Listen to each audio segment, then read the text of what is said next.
Well, good evening, good afternoon, and good morning to you, ladies and gentlemen. And once again, a warm welcome to the second day of Thai Global Summit 2020. Thank you so much for joining in once again.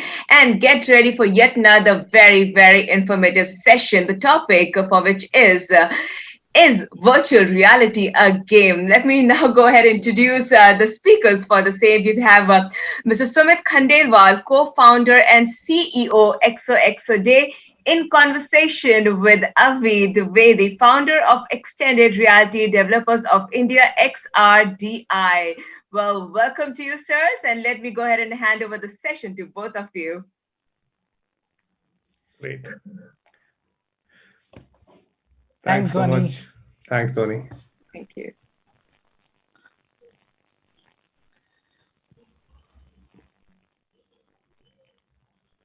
All right, so let me just start representing my slide and let's just talk. So first, thank you, Dhani, for this amazing introduction.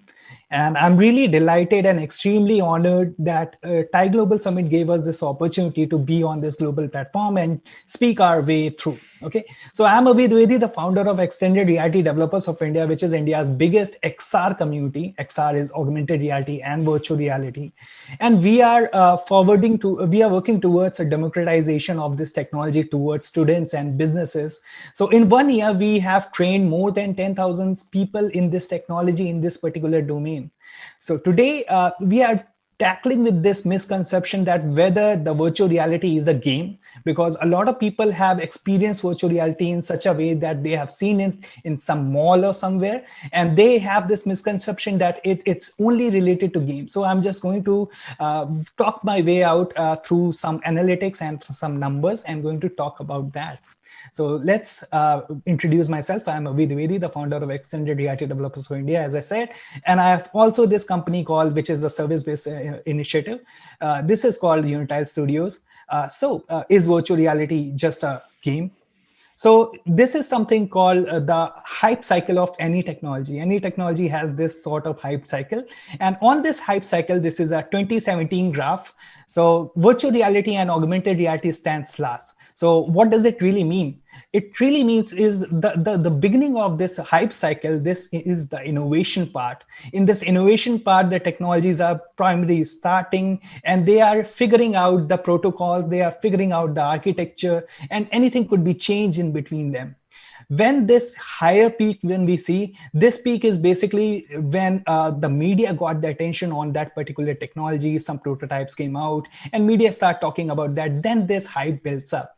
And the later part of this particular graph shows that their technology is now being developed, and a lot of studios are being working on that particular technology. So virtual reality and augmented reality 2017, as we can see, a lot of development has already started. In 2018, the virtual reality is totally out of this particular graph, which exactly means that it's out of the hype cycle and it's now a particular established product. So also I'm going to talk about the 2019. Now augmented reality and virtual reality both are out of this graph, and we can totally see these does not exist in hype cycle anymore, which means they are established technologies, they have complete products and consumer ready products. So this is the 2019 landscape of AR and VR technologies. And I'm going to talk about this landscape because it's really important. In this, 300 plus stakeholders are there. 332 billion market size is there. So there are companies related to the very engine development, which is on Unity and Unreal, which provide the tool to build these technologies. There are companies related to the content production, which are Sony, which are Valve. There are hardware related technologies, which are basically Oculus and Facebook and STC and Pico. There are several stakeholders there. And also I'm going to talk, move to next slide, which is the market size. The estimated market size, according to the BBC Blocker report, in by 2025 is $394 billion, and it's huge. So I'm also going to talk about in what sector the technology is currently experimenting. So obviously 75% of the technology, VR technology, is basically games, but there is also entertainment, in which also lies movie production, dance, art, social interactions, journalism, and so on. So I'm also going to talk about major key players, which are spatial VR collaborations. So in this pandemic, this VR collaboration tool has seriously shown the potential of virtual reality technologies, where you can collaborate with your teammates in such a way that they feel like you are in the same virtual space. I recently attended a Pitbull concept in Art Space VR. Art Space VR is a social virtual reality platform, and it was amazing to attend such a great singer in that. Also, educators in VR is the biggest community of educators which collaborate in virtual reality. They have this infinite virtual classrooms, and you can learn a lot of things from them inside virtual reality. So Geo announced Geo Glass, and it's coming in 2021. So we are really excited to see what's coming there. Flipkart acquired Scapic. Scapic is a XR engine, which means it's a AR and VR platform, and it provides a lot of content. So Scapic is Indian platform, and it's acquired by another Indian platform, which is Flipkart. So virtual reality is not just a game; it's a medium. I would love to conclude it like that, because the medium is something where the collaboration happens, and medium is somewhere where you can totally bring any kind of product, any kind of storytelling come together. So in like your phone is a medium, right? So in your phone there could be a health related app, there could be a religious app, there could be a fitness app, there could be a cooking show related app. Your TV is a medium, and the virtual reality is going to be the next medium. So don't take it the virtual reality as just a game, take it as a medium. And if you have any queries related to that, you can definitely join this free community called XRDI. And you can definitely, we are doing a lot of progress with this community building. And we are also growing this community in 10 more countries. It started from India, but now we are also going to cover Africa, and Africa, America, USA, Canadian countries, and other region in Europe. So this is pretty much it from my slides, and we can now start to discussion. Great. I think thanks so much, Avi. I think this was really a great learning for me as well. And honestly, I'm a firm believer on meeting people in reality, and I think with that as a basic understanding. When COVID hit and then start working from home, it kind of came in as a big shock to me. While I'm in a place where I'm kind of working briefly about us as an organization, and what we do is we are in the space of people motivation. And when we speak about people motivation, it primarily means about how do you make your people, which could be your employees, your channel partners, your sales team, be far more productive, far more empowered, far more motivated to give in the best at the workplace, right? And while you build it as a technology, you at the core, at the heart, I always believe that, yeah, it's best that I can go in and give a pat at the back to someone, right? And in this environment, when pandemic kind of came in, it kind of bring in a lot of change, and I think the whole ecosystem has moved very digital in nature. From a business standpoint, and what we do as a business is obviously helps us make money, but it kind of also builds in a thought that that's the new normal. What would happen is something what you just showed, and what we guys are trying to enable is today, when pandemic happened, when people started thinking of working from home, it became imperative for organizations to start thinking of what would be the next wave, or how would they be able to engage their people who are working from different places actively. The entire thought process of work has changed drastically, where companies are saying that it would be a omni format where some people will come, it would be rosters. People will still continue to work from home. Multiple companies like a Flipkart, Amazon have already spoken that they would kind of will be working from home till June. TCS is saying 25%. So I think what's kind of sinking in, and sinking into a lot of old people who were thinking that when you're working from home, it's a holiday, right? That used to be the thought from all old school of thought people. Now it's become that when you're working from home, it's far more productive now. And when you start thinking of that, there's also been a lot of stress coming in because people are working from home. They are always available. There's no such break in terms of a water cooler chat, or there's no such break where you go in for, say, for a coffee, or you're actually just going in. So I think in that environment, what I've realized is there's an ecosystem of good technology tools which are coming in, and I think that's something which has really been meaningful. Sharing a bit of what we guys do and what's kind of been hearing around is, I think organizations have broadly started thinking of digital workplace as a new norm, and building in tools, right? And the tool starts from places where they can actively communicate, right? Communication which could be more of video calls, more of the likes of Zoom, etc. has kind of really started taking in. That's the place where it's just started with. Now that's kind of one piece. Second piece, they've started understanding that how do I make my town hall a process which is not really difficult? Is there a place where we can create those notice boards which are digital in nature?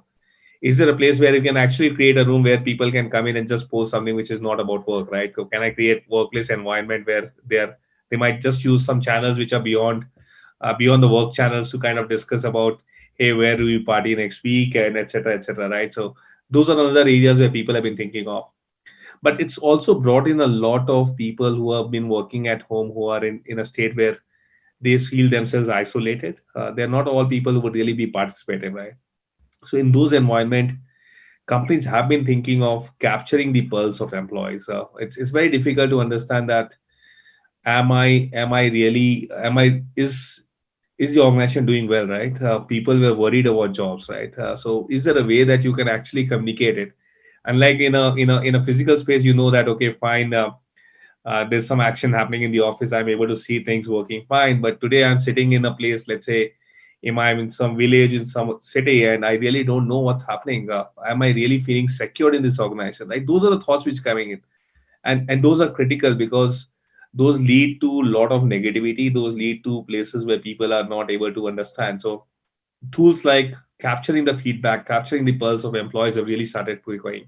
It also allows a place where people are able to, the HR, the C level executives, they are able to get the pulse whether their basic things are taken care of, their hygiene factors have been taken care of. Now that's one place where a lot of organizations have started investing a lot of effort, right?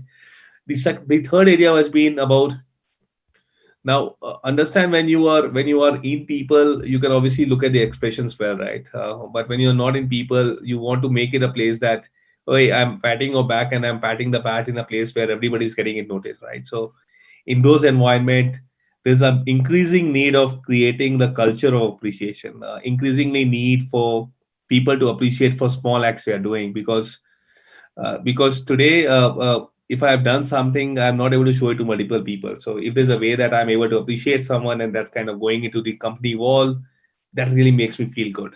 Now that's the way we have to start thinking of. So we've looked at tools, and I think Zozo also provides with this Impulse platform, a place where people are able to build a culture of appreciation, build in the thought of humility, right? Finally, everybody wants to be humble. As you keep growing, you want to appreciate small things which are happening. It could be, I helped someone who was facing some issues around COVID.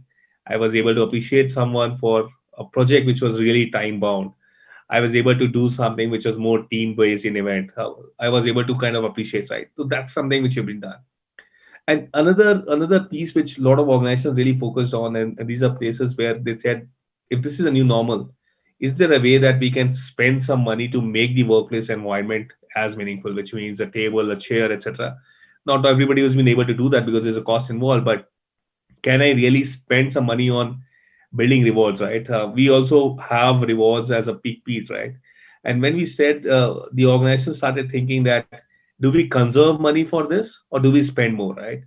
Now, a good and a great organization differs where the culture which they have created. So a lot of great organizations started thinking of people a lot more now, lot more initiatives being taken, and that's what kind of really builds in a difference. So if I have to look at speaking to multiple employees in different organizations, some people have been saying that companies have just been controlling cost, but they don't understand that if the people are just controlled in terms of cost, and these people are really unhappy, demotivated, they will never do their best, and which means your end customer would suffer. So As a philosophy, as an organization, we believe that take care of your people, and when your people are happy, motivated, and engaged, they would really kind of give in the best to make your customers happy. With that as a thought, I wanted to kind of spend a minute to explain what we do as an organization, what our organization is doing about virtual workplace. And I think in that environment, we realize that there are multiple companies who have come in. I think virtual reality, gaming companies who are trying to break this through. Have you any thoughts about how you are really trying to work with, or is there a place where you think, or what is your organization been doing on that front? So, in this perspective, I really appreciate your thought process, and I really appreciate the work you are trying to come up with Zozo Day. You said it really well that people are the essential part of any organization, and keeping those people happy and keeping those people engaged, keeping those people motivated is a big part. So Mm-hmm. you cannot give them a new physical space. And every time you have an employee in a new office, he literally enjoys the office. So you cannot bring a physical office, you cannot change your physical office in every month, but you can do that with a virtual office. You can totally re-innovate, rebrand, and try to figure out what works for whom. And also there is also a lot of personalization going on in virtual reality, which totally means, for example, I'm right now working with a bank where they are trying to personalize the bank. For example, the bank and those big organization cannot be personalized to one. They have some set of rules which cannot be directed to one. But with the power of AI and with the power of virtual reality, they are trying to do that. So AI has this potential to target individuals, to work for individual, and to create product for individual. Amazon is doing that. Apple is doing that. Every Netflix is doing that. Every single organization. So why not banks should take advantage of that? Why not? Because the future is all about personalization. So why not? I can build a bank which looks exactly the way you prefer it. So these sort of work we are doing with a lot of organization. We are also providing services in travel industry, and our major is in healthcare industry. So if I talk about healthcare industry, I'm also a medical imaging scientist for more than 3 years. And I'm also figuring out ways to make the surgery more interactive, make the surgery more easy for the doctors. So doctors already, whenever they see a scan in 2D or whenever they see a scan in 3D, they have to try out of several ways, or they have to think about several paths to reach to us a particular problem in their heads, and all this calculation happened at the runtime. So we simulated everything in virtual reality and gave doctor the opportunity to perform the same surgery in their heads several times. They can see which path works the best. They can try out several times, because we reproduce the complete patient model, and it's not created in artistic way. It's created from the real data which comes from the images. So this kind of work we are doing in travel industry. We are gamifying the travel experiences. So gamification of travel experiences provides more fun to the customer and provides more value to the organizations. So these sort of works we are focusing on in XRDI and in my personal company, which is Unitide Studios. No, I think that's very interesting, and I think which essentially brings me to kind of places where I thought which might be meaningful for the audience to also Right. understand, right? Words like gamification, right? How so when you're speaking about this gamification, it also builds in about how do you build gamification within a place where it's kind of going in more productive direction, right? Now, I think which is very interesting, and that's something which you realize organizations have been started doing is can I really gamify the entire incentive programs for sales team in a digital space? Can I really drive KPIs? Is there a way to drive KPIs in a format that I really don't know that I'm actually asked to deliver something? I am playing a game, but I'm actually performing better. Because Right. one of the things which C-level executives also think is, am I able to measure the productivity? Am I able to measure the performance? Is my core business goals getting delivered? And if I am able to do that in a format by using some enablers which can help each of my teams which are working towards hard numbers and do that in a digital environment, nothing to beat it, right? So we realize we've seen a lot of these happen, right? And I think a lot of digital first companies in the space of, let's say, insurance, in the space of banks, in the space of retail, in the space of delivery boys, what they have looked at is to look at saying, let's build in gamification engines, let's build in gamification as a part of their activity. So to take an example, is there a way to gamify that number of deliveries which a Swiggy boy has done? I kind of allow them to see that, okay, fine, you are staying there in terms of the top three guys. You can do so many deliveries and you really found to the next bracket. Is the SLA in which the call center executive delivering, can I really make it meaningful, right?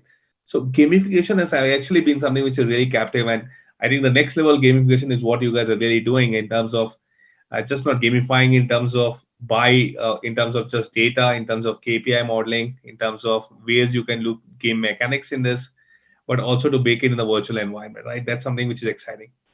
The other thing which I thought might be interesting to share with the audience over here has been employees have gone through the entire life cycle, right? So you're hiring people now, you are going through the people who are going through the exit. I was speaking to somebody in the Razor Pay last time, and they said that they've hired almost 700 people in that time frame, right? Imagine the number of people who are getting hired and kind of going through some exit process as well. How can and I think how can you make the whole onboarding process very easy? How can you make it that the person is feeling at office? How can you think of creating the digital culture, right? You did mention, right, can I create digital workplaces? You cannot have those cool offices, right? You always used to say that, hey, I'm coming to a Google office, I'm coming to this office, which is really cool, good food to serve. Those are not something which is possible today. Is digital workplace, which means how can you build that culture in a format, in a digital environment, which is digital social internet, digital ecosystem where people are able to use tools, where they are able to know and engage with workers actively. Culture is no more just about speaking about culture, but it's all about, is there a place where employees are able to get feel themselves empowered? Are the goals alignment happening in a very formal, in a very easy format, right? Now those are the places where tools are really helping and enabling it, and that's something where we think that a lot of progressive companies have invested a lot of money in, right? I think there's a phase where during COVID people were thinking of whether they should invest or not.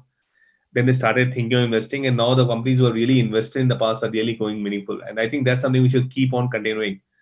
A thought on that is, I think, to listeners and people who are really thinking about it, is to, I think, while we're thinking of, I think digital first should be the way where people start thinking of workplace. Culture as a pure phenomena should be something which organizations start thinking that, can I create culture where things happen in a format where you really don't need people to look at others, right? You don't really need managers. People are performing because the culture makes them do that. And third, and the last one is, believe that it's more about making your employees happier and engaged, because those are the guys who would actually make your customers happy and engaged. I think that's kind of a place where, and I think we still have some time. Are we any remarks from you as well? Yeah. So again, very great remarks. I would also like to suggest that with XRDA community, what the kind of message we are trying to spread is, whatever the skills or whatever the domain you are working in, just don't worry about that. Virtual reality can definitely give you a boost and an advantage over the competition, because with virtual reality, whether it's gamification, whether it's training modification, whether it's process building, we have discovered various verification. This is why I'm suggesting virtual reality not being just a game and being a medium, because anything could be translated towards this, and anything could be added, any skill could be added and blended with this. I've seen people literally dancing in virtual reality and creating amazing artwork out of their bodies. So Yeah, this is literally an amazing visual to see. got it. No, I think next time we are holding an office party, we'll obviously use some of the modules which you're using. I think that might be really exciting. I think that's something which really is exciting for multiple great companies to do. Uh, yeah, I think we are almost towards the end of the time. Uh, Dhwani, we want to kind of pick it up from here. Yes, very much. Well, thank you, Mr. Sumit Khandelwal and Mr. Ravi Dwivedi. Well, a very, I would say, a very sensitive, delicate issue that you picked up. I'm so glad you spoke on human behavior, which I think has changed considerably because working at home environment, it kind of really affects your mind to some extent. And ladies and gentlemen, remember, virtual reality is a reality, it is not a game. But I believe psychologically it has kind of changed our behavior. So understand that change and work towards it. Well, because we are humans at the end of the day, we are not computers. So thank you for a brilliant session. And I'm really happy to hear what you said. And I'm taking away a lot of pointers from here. Thank you once again.